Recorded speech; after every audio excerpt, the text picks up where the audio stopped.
Let's take a look at the life of a Georgia Historical Society collection.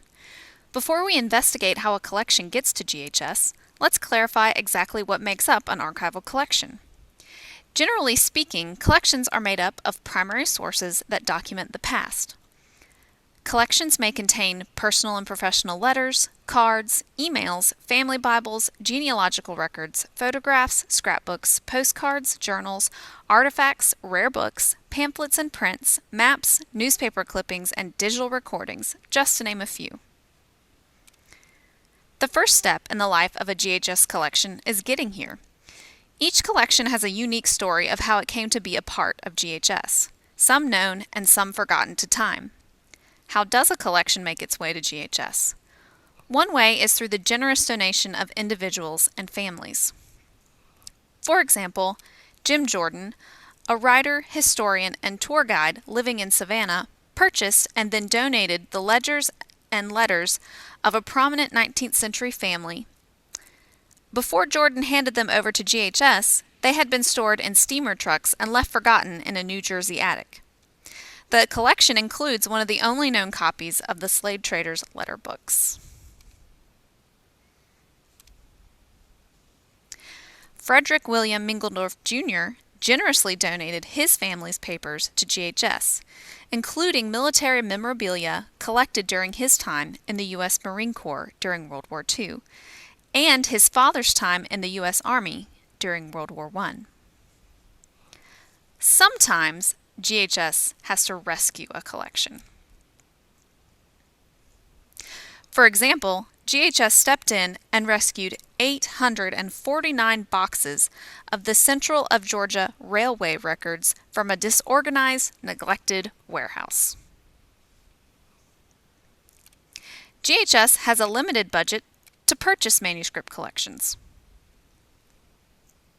For example, GHS was fortunate to purchase the Jones family papers, documenting a Georgia family from the American Revolution to World War II. Three of the most valuable pieces of the collection are the rare ambrotype photograph, sword belt buckle, and memoir of a Confederate soldier, James Dunwoody Jones.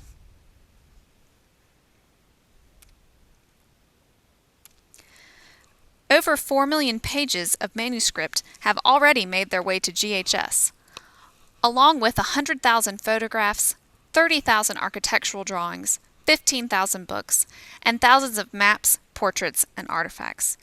And our collection continues to grow. So what happens to a collection after it arrives at GHS? Our library and archive staff gets to work processing the collection to make it ready to be researched. Each collection has to be arranged and described.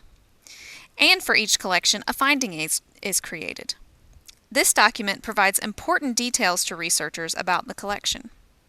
Increasingly, GHS is able to provide online access to our finding aids. In fact, a researcher from Estonia recently came across the finding aid for the Dr. Elisha Parshin papers and is now donating enough money to digitize the collection and make it available online.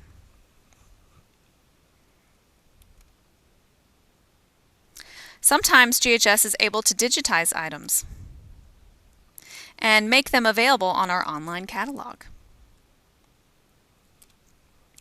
Archival collections have to be handled with care. Artifacts, like the death mask of Joseph Wheeler, have to be carefully packaged using archival quality materials to ensure a long life for the piece. Collections are housed in GHS's climate-controlled stacks. Here, the collections are protected from their enemies: dust, mold, humidity, and harsh lighting. Once the collections are processed, they are ready for research.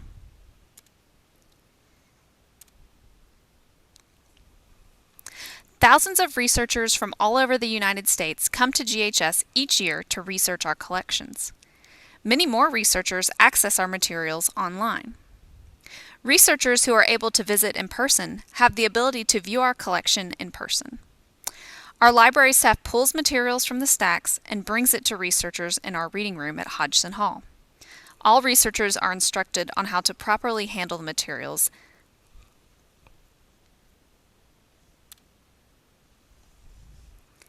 Hodgson Hall has been welcoming researchers for a long time.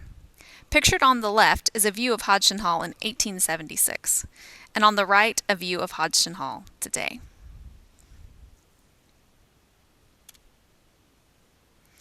Finally, after being researched, the collections are ready to be shared.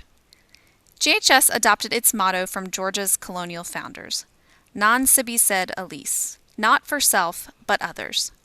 We believe that the collections here at GHS are not just for us or just for academics. Instead, we have made it our mission to make our collections open for all who want to learn more about the history of Georgia and the United States of America. GHS shares the collection in many ways. Through our publications, like the Georgia Historical Quarterly and Georgia History Today.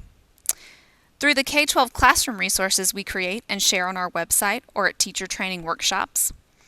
Through the books written by scholars who do research at GHS, and through multimedia productions like Today in Georgia History. You can also be a part of sharing our collections by using them in your classroom.